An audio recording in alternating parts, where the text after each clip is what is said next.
Agatha, all along, episode 6, familiar by thy side. And really, it's been Billy all along. Let's talk about it.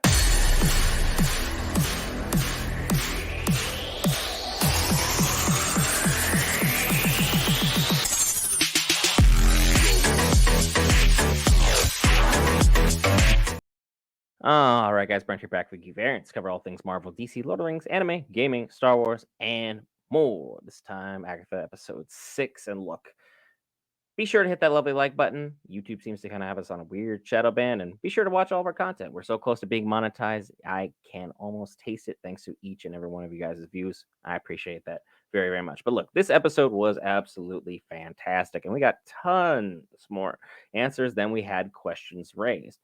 But also, we had a lot of huge development involving the teen, and the teen has been the most fascinating character in the show from jump. And anyone says otherwise, hey, more power to you. But at the same time, this kid from episode 1 I called as Wiccan.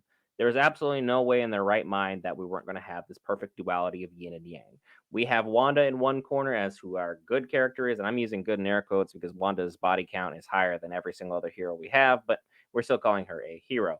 Then in the other token, we have Agatha, who we know whose body count is basically legendary, including the fact that her own family members, including her own son that she sold out to death herself, well, yeah, they're in the perfect duality of yin and yang, and ultimately it didn't feel right to have a show involving Agatha not somehow have to do with Wanda.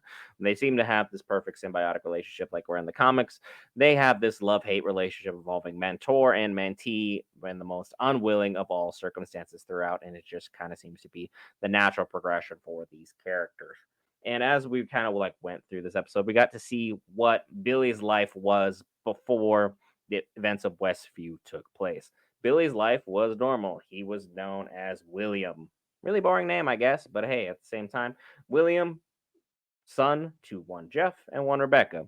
Celebrated Hebrew faith, lived that Hebrew life, seemed to have everything basically, figured out left, right, and center, seemed to be pretty happy. Ultimately, at his own party, though, he goes into a divination tent, which turns out to have our own divination witch that we met along the road to the Witch's Road hanging out. Weird callback there. And then we see that the events of Westview start getting kind of crazy. The red bubbles kind of starting to go up. Everyone starts freaking out. They start trying to leave. Ultimately, everyone takes their eyes off the road other than William. And then they almost get hit by a car. They go off the road. The car crashes. William dies. You cannot convince me otherwise that William did not die in that moment. His heartbeat went slow, slow, slow, nothing. And from that moment onward, Billy Maximoff was reborn in this physical body. And because Billy is magical, it kind of makes sense that Billy could kind of transform from the events that happened in WandaVision to go ahead and reappear right here in Agatha all along, which for all intents and purposes should be called Billy all along because he has been the biggest reveal and the biggest growing character as going on. And the craziest thing that we saw continue to develop from this episode is that when Billy is brought back, the first person he sees is a cop. Who the cop is our protection witch. Small loophole there. Then as Billy kind of like goes through his motion steps, we skip 3 years. We see his happy relationship with his boyfriend. Things are going good. The boyfriend's name is never revealed, which I think means the character is either not that important or is someone of significant importance. We'll kind of have to circle back on that one. They seem to be in a happy relationship, so good on them. Ultimately, Billy ends up in this really, really weird spot where he finally divulges to his boyfriend because he can read minds. He's been reading the mind of his mom and his dad for 3 years and been having to fake this kind of happy go lucky demeanor to try and hold them sane because them constantly worried about him is stressing him out. So by reverse, he has to be super calm in order to calm them down. He's stuck in this kind of emotional hell where you can read the minds of everyone you love and deeply care about. And the fact that he deeply cares about his boyfriend means he can now read his mind and he heard the I love you before it was even said. So he opens up to him about the secret dual identity, and his boyfriend took it exceptionally well. And going through those series of events, they kind of open up this YouTube and this giant can of worms that was left lying out. There's a whole bunch of papers and documents, and I'm sure a lot of eagle-eyed Marvel fans will be dissecting those documents here shortly.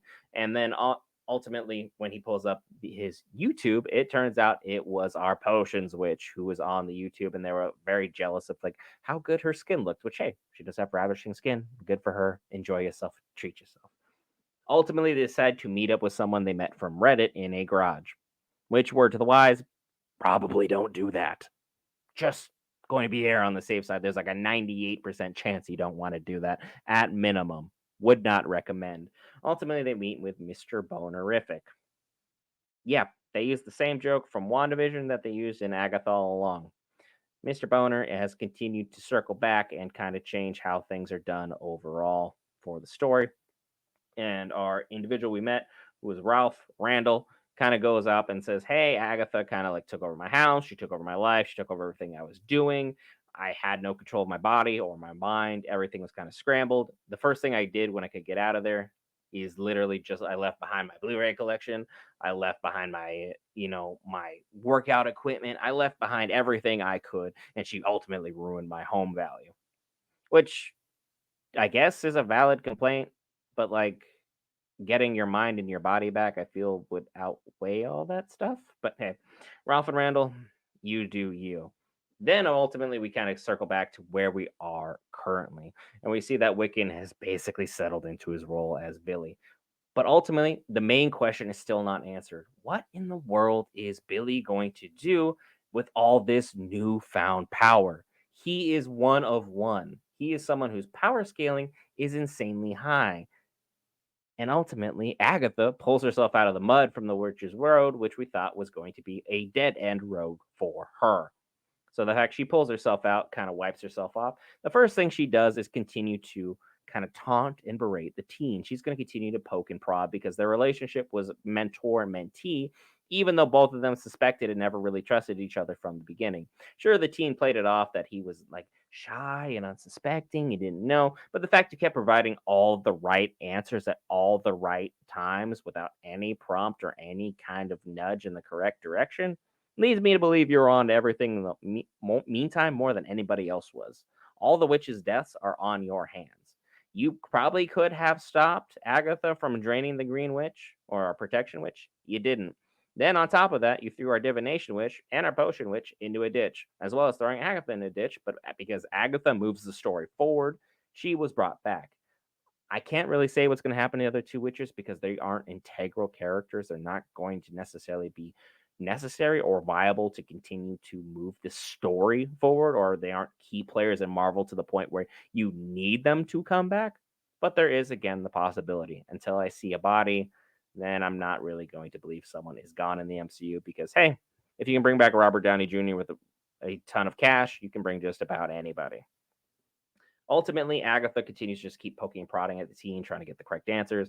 And then she's like, I was on you from the very beginning. I kind of knew back like when I first met you, but I wasn't 100% sure till you threw me in that ditch.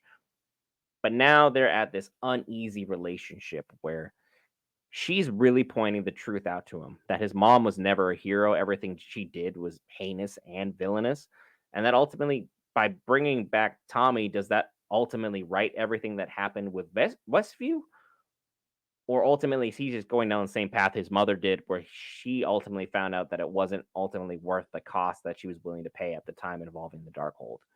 So a lot of questions there, not a lot of answers pertaining to that. And we still have to deal with the fact the Seven are hot on Agatha's trail because until Agatha is officially killed by them, nothing is off the table and their revenge is still going to be the ultimate thing that they can do at this moment in time. It's been an insane story so far. It's been very enjoyable. If you've enjoyed the breakdown, be sure to hit that lovely red subscribe button. Got tons more great content coming for you guys, the viewer, involving more Dan to Dan in the future, Dragon Ball Daima, and the Penguins next episode on Sunday live stream. Looking forward to that with each and every one of you. I'll see you in the next one.